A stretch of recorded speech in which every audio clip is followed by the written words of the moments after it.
I'm Jonathan. I'm Caleb. And we are two pastors. Yep.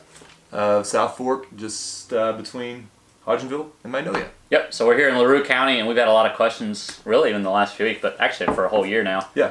Over wet, dry vote. Yeah. And we actually have different opinions on this. Yeah, yeah. And so we thought, because we've seen hateful stuff on it, arrogant stuff, ugly stuff.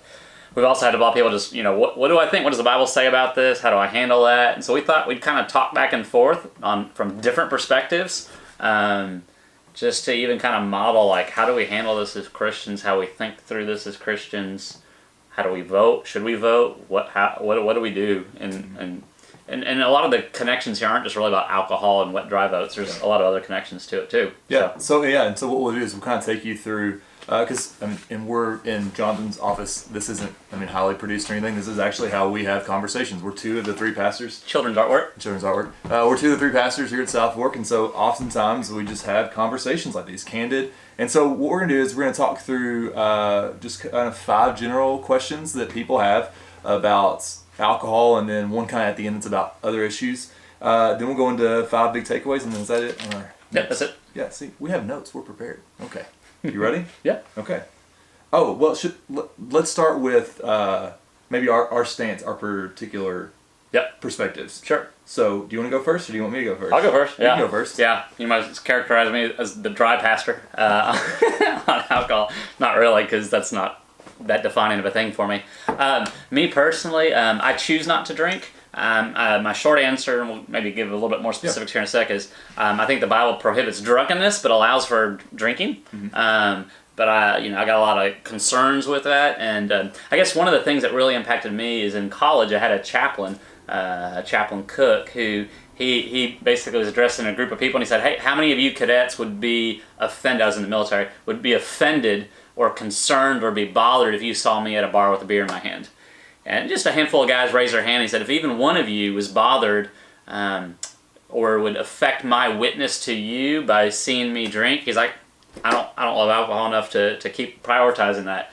And so that spoke a whole lot to me. Mm-hmm. And so even though I feel like I have the biblical freedom to drink, I choose not to. And then just in general for a community, I feel like it's better for a community to be outside of that, to be dry. I think it's better for the community. It's better for protecting those who are tempted towards that way. It's just better in general. And we'll be more specific on that. But that's my short answer to it. Not hateful with it, not arrogant with it. I think that's the main problems we see, though, is people being hateful and arrogant on this issue. Yeah, and just caveat, like we both know that we felt this way for a long time, so this isn't something we just found out about each other. I guess that's broken. Never mind. A few weeks ago. So I'm on the other side of the fence. So my perspective is I'm fine with it. And so often, at family dinners or whatever with my side of the family, we'll have a bottle of wine, we'll have a beer or whatever it might be. I don't actually drink a lot, but I do enjoy that occasionally. You might even see me at a restaurant with that. And so my perspective is a little bit on the opposite side, Jonathan.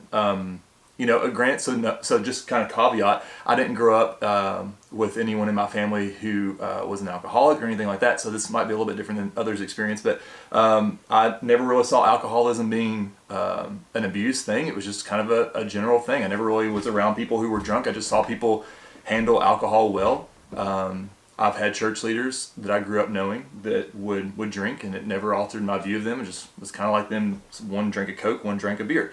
So that's kind of where I'm at.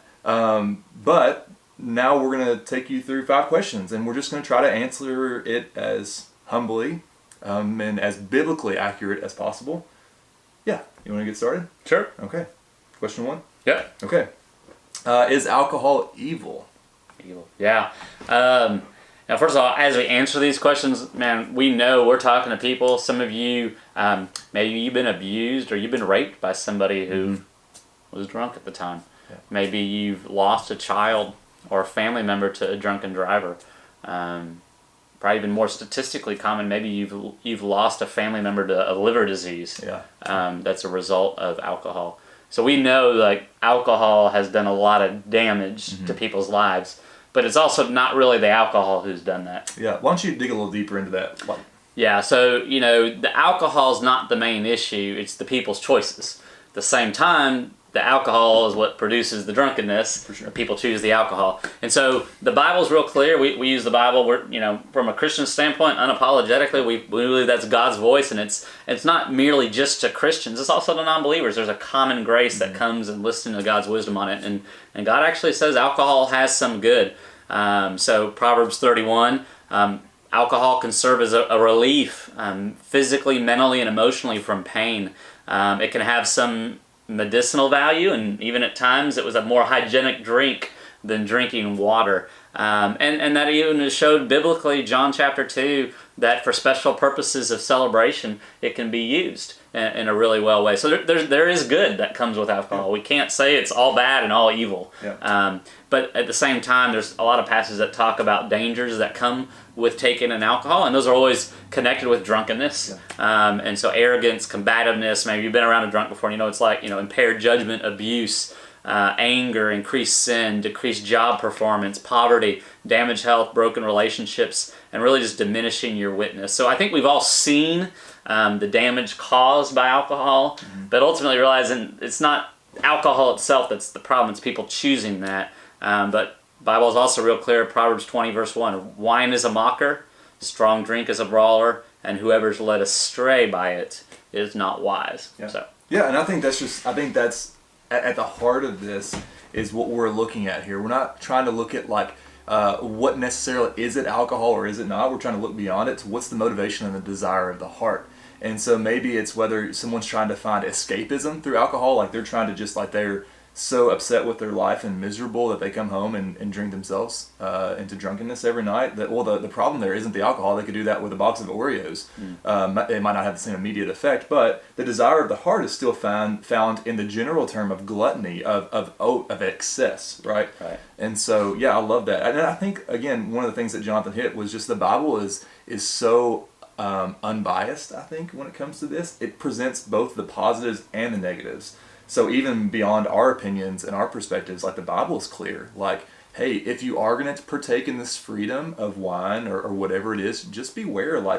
You could potentially be messing with some serious stuff if not done with the right precautions. Kind of like a fire. A fire can be dangerous outside of the context of a fireplace. Right. So. And you're already kind of answering the next question, but maybe there's more to add to it. So can a Christian drink?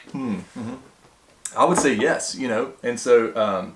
personally, the place I would go for evidence of this is obviously all throughout the scriptures. You see that. You see alcohol in a good light. You also see it in a negative light, whether it's in Noah, he gets drunk and some debauchery there, or even beyond him and some of his offspring. But then again, it's done in a positive light. It's done with celebration. You even think of Jesus' first miracle. And a conversation that I've had with some folks when we've just been dialoguing through this is, would I be uncomfortable at Jesus' first miracle? When he turns water into wine, and it's specifically pointed out there, it's not just the cheap stuff, it's the good stuff. This is the high quality, the high quality wine. And so, yes, can a Christian drink? Absolutely. And I think it's important without qualification. Can a Christian drink? Absolutely. And then afterwards, obviously that comes with drunkenness, which is a separate issue. Can you maybe talk about how drinking is different than drunkenness? Yeah, sure. And so, and even you're talking about Jesus' first miracle being making wine. So people say, well, that wasn't really wine. That wasn't the same wine today. Sure. Or that was more maybe like a grape juice. Well, that's just ignorant. I'm not trying to be rude or arrogant. It's historically ignorant. It's historically ignorant that the word used for alcohol there, for wine there, is alcoholic. I mean, right. It's used that way in Greek literature. It's used that way, the same word, in other places in the Old Testament and the New Testament. Sure. And so it's used specifically addressing drunkenness and as an alcoholic drink. Mm-hmm. So that wine is got that potential. It's fermented. It's alcoholic. And so, but that doesn't mean Jesus is promoting drunkenness by making a miracle of an alcoholic beverage. It's the same way. I hadn't thought about it this way, but when Jesus makes the fishes and the loaves, he's not promoting gluttony by making an abundance of food. It's all to be used well. And so, is it wrong to be drunk? To get drunk? Well, for a Christian, yes. And I guess it's different than gluttony. It really hurts me and harms me, and secondarily, it can harm others by me accelerating my own death. I mean, gluttony and physical inactivity is the second leading cause of death. Tobacco is first leading cause of death in America. And the reason, we have rules against tobacco is because the secondary smoke, it harms others, or it can be tempting to minors. And it's the same reason with alcohol. That's why we have an age on it. That's why we have protections on it, because it can harm others, and it's a lot more tempting. So drunkenness, always universally throughout the scripture, is warned against, cautioned against, and prohibited, because God loves us enough as a father to say, don't do this. You shouldn't do this. Stay away from this. And he loves us enough to command us away from it, and to continue to warn us of its dangers. Yeah, and I think that's just a really good place to leave that without getting too much in the weeds. So let's go to the third question. And this is really, I think, getting to the heart of what we're dealing with, especially in LaRue County. Should a community be wet or dry? Do you want to take the first hit on this one? Yeah, and I think this is so someone who maybe says, I'm not a believer, I'm not a Christian. Who are you Christians to put your rules on me? Right. You're quoting the Bible, So, okay, I get where you're coming from. But I would also say, look around.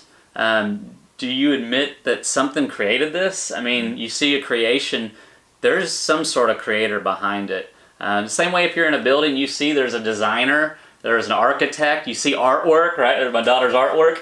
Her name's on it. That just didn't come out of nothing. Right. And so I think there's a certain point of saying, you know what, there is some sort of authority, there is some sort of creator, and then too, just to even see cross-culturally, there's something written on all of our minds. I think really is accurately described in the 10 Commandments, and those commandments are really about loving God and loving others. And so when you think about something like alcohol, I think it's important to have rules about it, whether it's a wet or dry, or whether it's just different ages and things, because everybody sees there's dangers involved with alcohol. So, and I was thinking about 1 Corinthians 6:12. Paul addresses a common saying among the Corinthians, which is, all things are lawful, all things are permissible. And he says, yeah, but not everything's helpful.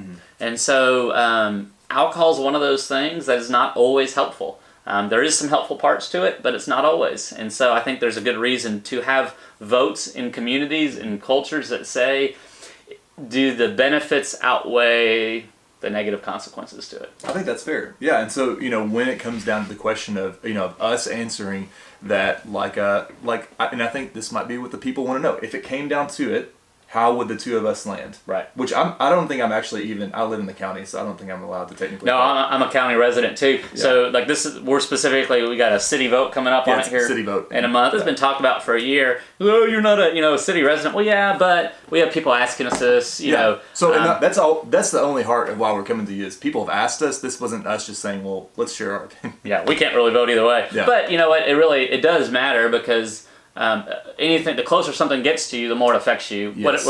That's why I have to stay away from Reese's. Yeah. Because the closer a Reese's is to it, the more tempting it is to me. Just a little humor break there. I see what you did there. Okay. So I'll answer first. Okay. All right. So if I had to vote on it, I would say yes. I would approve for the county to be wet. How about you? I would say no. Okay. Yeah. My short answer is no. And you know what? We still work together and like each other. Okay. But I think that gets on to our next question. Okay. Well, before we go there. Okay. Hit the brakes. You might edit this out, but you might not. But so do you want me to explain? Yeah. So explain a little bit more. Why would you say yes if you have a vote, which we don't, right? But if we did, why would you say yes to alcohol? In our community? So currently, if I'm going to let's say Easter's coming up and my family's going to have an Easter dinner, I'm going to go to Hardin County, Kroger Wine and Spirits because I have a Kroger card, and I'm going to buy a bottle of red wine and take that to my family's gathering. Okay, so I guess the question is more of a logical, practical thing for me. Maybe it's not so spiritual, and so maybe that's sacrilege as a pastor saying that. But for me, if I lived in Hardin County, I wouldn't have a moral issue with going to there to purchase that bottle. So that's where whether it maybe is an issue of convenience for me. So that would be closer to home to be able to make that more convenient. But I think even beyond that, I don't have the moral obligation to say the downturn in our county would go down just because we've had let's say that tomorrow that the county becomes wet. I wouldn't say, even though there is some statistics to back up, the crime rates might go up, etc. That might be true, but I think that there's just this practical reality of looking at places like Hardin County or Taylor County or Jefferson County where we've seen those things roll out, but they also haven't burned to the ground because of those things. It's like a change comes and the county or the community or the local culture adapts to that. And I think that might even be a good caveat to point out at this point in the video. We're not saying that this should necessarily be applied to every county or small town. We understand that Louisville and Hodgenville are not the same, or even Campbellsville and Hodgenville, or E-Town and Hodgenville are not the same. So let me make sure I'm making that clear. But yeah, so I wouldn't have a problem with it. It's an issue of convenience for me, for sure. But at the same time, yeah, that's where I'm at. And that might sound petty, but that's how I feel. Well, and it's not as clear-cut of an issue. I mean, some people say, well, it's wet or dry. This is a dry community, but it doesn't mean there's not alcohol in houses. It doesn't mean there's not, Sure. And so when I hear, people arguing for a wet community, they're primarily thinking, economic, buy local, eat local, shop local, all that, and just the tangible economic benefit that seems to come with that, and then secondarily convenience. Why drive all the way there? But I guess to my heart of it is, okay, I see those goods, but most people are it's not that inconvenient for them. They're going to shop in other counties and other communities near us. It's not that inaccessible to us. There's other ways to get it from the convenience standpoint. And the economic benefit, I get some of that. But man, I was looking up the statistics, and one of the numbers I saw really shocked me, that the economic burden, now again, this is not from people using alcohol well. Right. This is from people misusing alcohol. The economic burden, just in the United States alone, is $250 billion in a year. It's a lot of cash. So, and it's hard because the benefit's real, specific. This company, this business gains from it, but the burden's really widely distributed in a lot of different ways. It's just really hard to weigh out. But other, I guess, statistics that have kind of concerned me is 10% of kids live with a parent that has ongoing alcohol problems. 20% of underage kids, so 20 and under, not legal in the U.S. to drink, have drank an alcoholic drink in the last month. And so for me, the proximity of access of something that's that tempting, whether it's an underage kid or someone who's abusing it or misusing it, I think the better good goes towards that. And I guess, there's some scriptures that have been real helpful to me about, I guess, why I don't.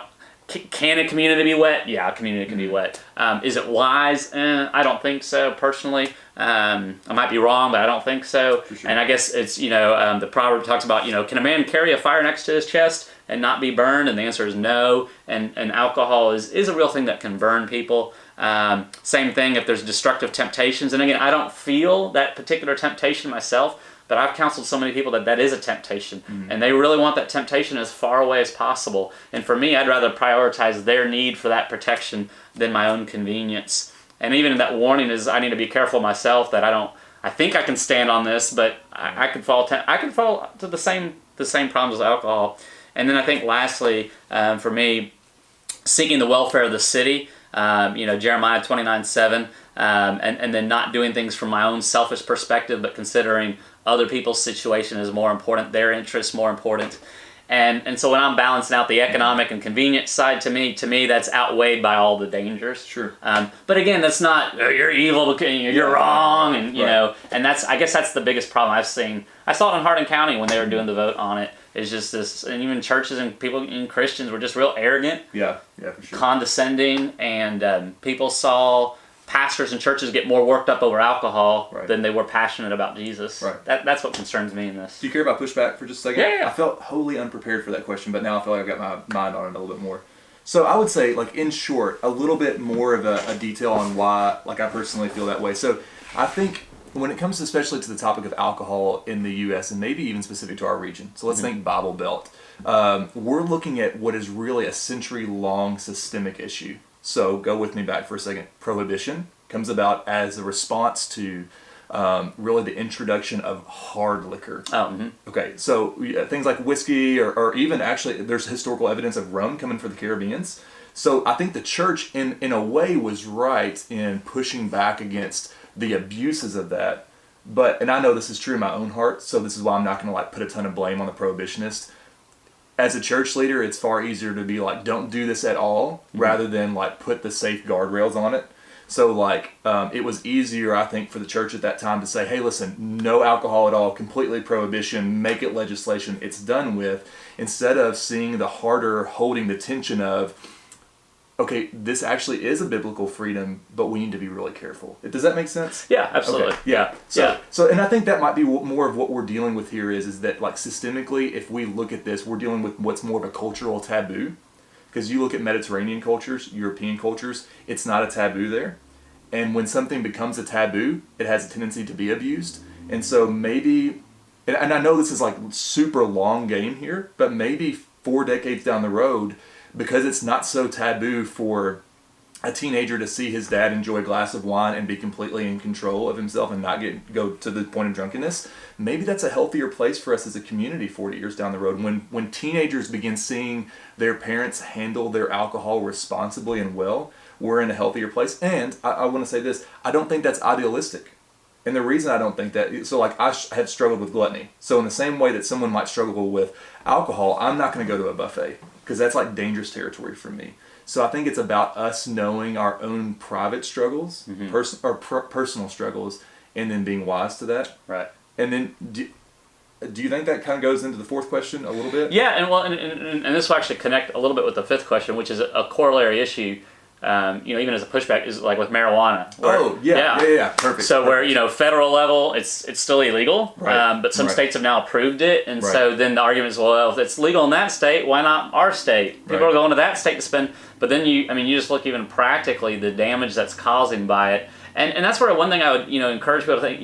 The reality is alcohol is a drug. Is it legal? Yeah, under certain reasons it's legal. But the cautions are because of how much that can accelerate. And so some people even use the language of a gateway drug of one addiction leads to another addiction. And that's just that balance of, is alcohol more harmful than marijuana, or is marijuana more harmful than alcohol? Statistically, marijuana is more harmful, so that's why there's been more prohibitions on that.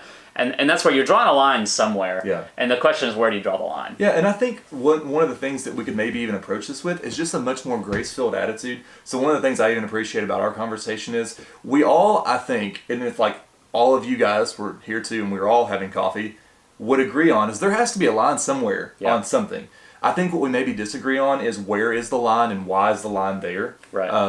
And so we're just, I think, maybe having the approach of what's the wisest decision we can agree on together, and then can we do it as grace-filled and as loving as possible? Yeah.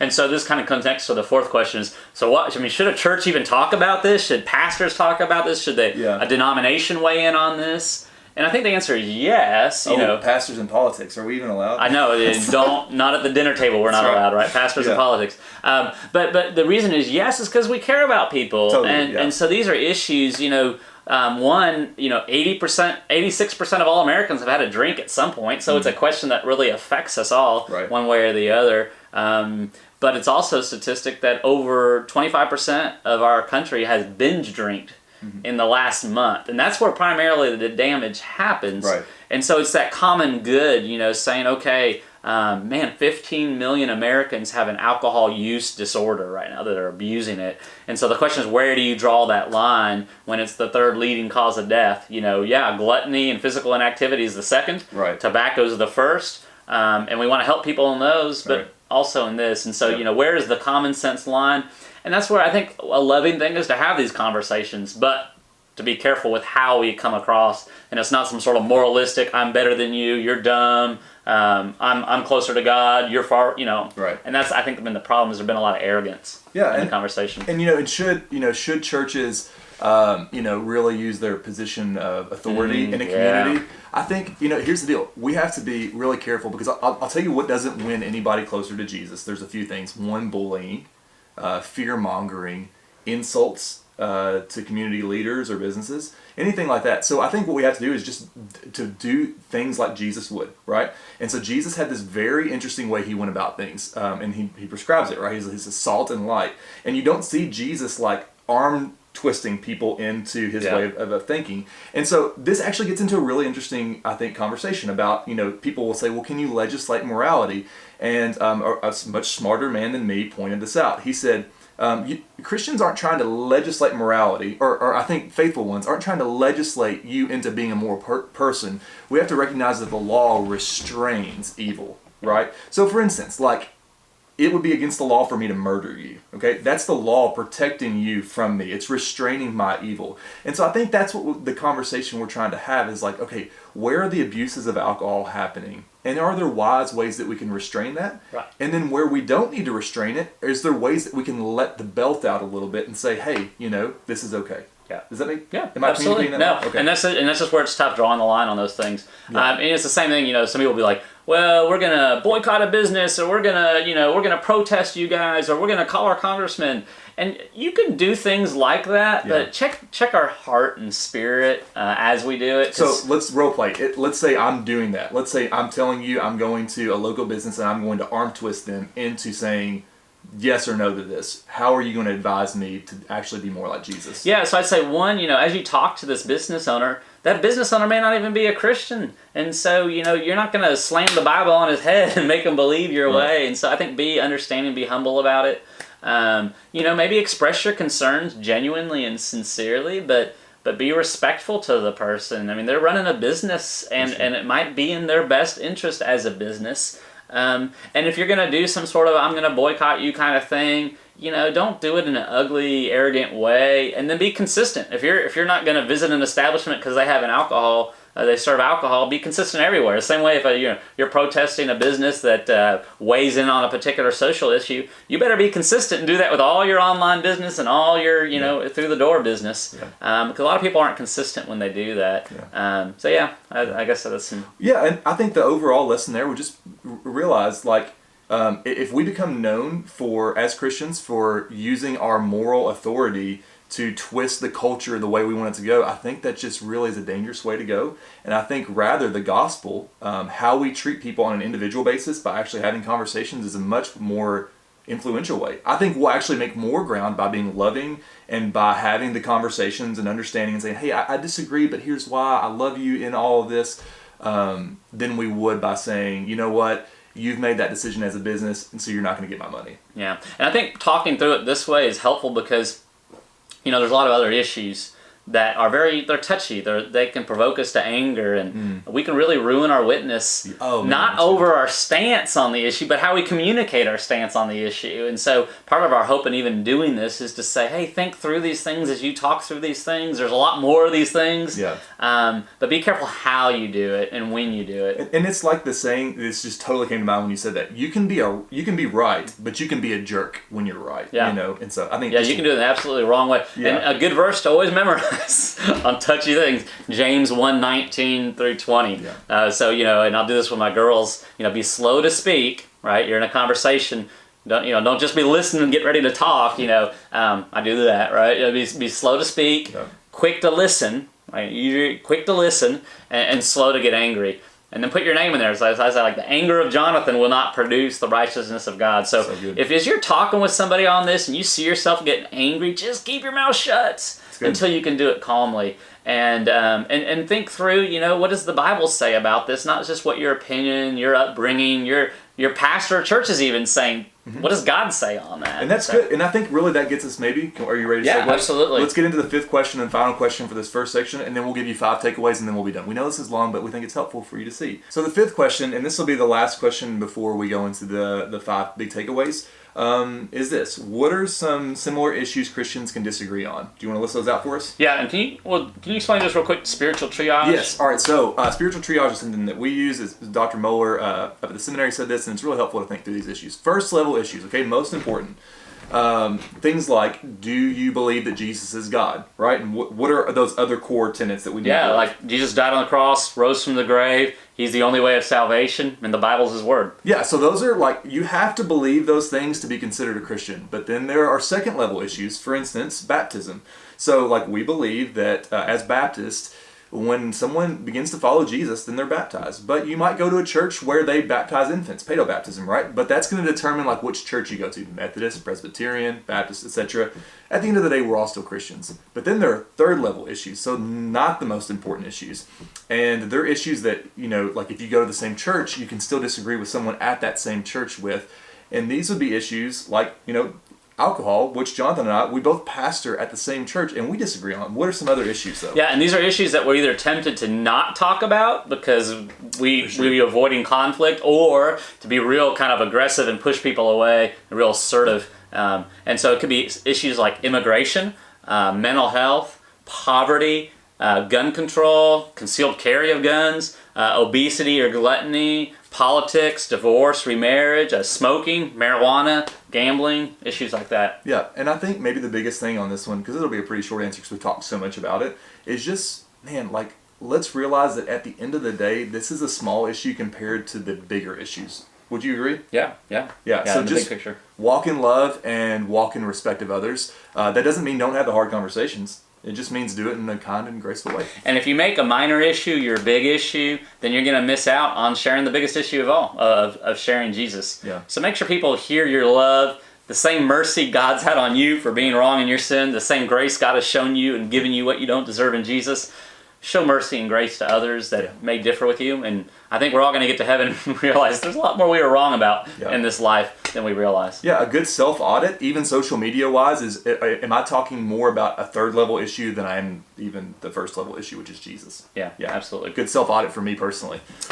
Well, I think maybe we're going to sum her up real quickly. 5 big takeaways that we really hope you come out of this with. Yep. We'll just alternate. How about that? That sounds great. You start. All right. 1, learn to agree to disagree. All right. Don't aim to win an argument, right? The goal is understand, like, what are they saying? Help them to understand you. Make that the goal, not winning an argument, not being right. And just at the end of the day, being okay to walk away with being on a different page. Great. Number 2, stay humble. So in staying humble, avoid arrogance, condescension, and bullying. Remember, like, we don't want to be known, like the reputation of Christ is not equal with arrogance, bullying, or condescension. Okay? We got to walk in grace. Like, that is the gospel. Yep. And then 3rd, prioritize others. When you're thinking about a decision, it might be a vote, it might be something you're doing. Think about the greater good. Think about the good of others instead of prioritizing your own needs. That's really good. And then 4th, consider the scriptures over any type of opinion that we might personally have or tradition that we've grown up in. And then 5th, prioritize the gospel. Man, not everybody's a believer you're talking to, so slamming the Bible on their head ain't going to work. And really, ultimately, their need is not to be dry or wet or any of these other stances that you might take. Their ultimate need is Jesus. Jesus changes the heart before he changes our opinion on some of these things. And so think about, too, this has been helpful to me. If you're going to spend 15 minutes with somebody, you ought to talk to Jesus. Talk to them about Jesus in that 15 minutes. So if you're going to talk with somebody about any one of these issues, think in the back of your mind, have I shared Jesus with this person? Does this person know Jesus personally? And prioritize the gospel in our conversations more. Absolutely. So listen, guys, we know this has been long, but we're super glad if you've made it this far in the video that you sat with us and had this conversation. If you think this would be helpful for other people that are in your realm of influence on social media, feel free to share this. We're totally fine with it. We've got nothing to hide. And I think that's the biggest thing. When it comes down to issues like this, do it out of faith. If you're doing something and there's any feeling of shame or guilt, then don't do it. We need to really, when it comes down to issues like this, we need to really submit to the Spirit's leading in our conscience. And so with that, thank you guys. Anything else you have to say? If there was questions we didn't address that you'd like us to address, maybe put those in the comments and maybe we can try to answer some of them. Yeah. And again, we may be wrong on some of our answers to this, but we're doing our best to be biblical with it, and God's growing us through it. So thank you for taking the time to watch and consider sharing it too. Yeah. Love you guys. Have a great rest of the day, and we hope this helps us all walk closer with Jesus.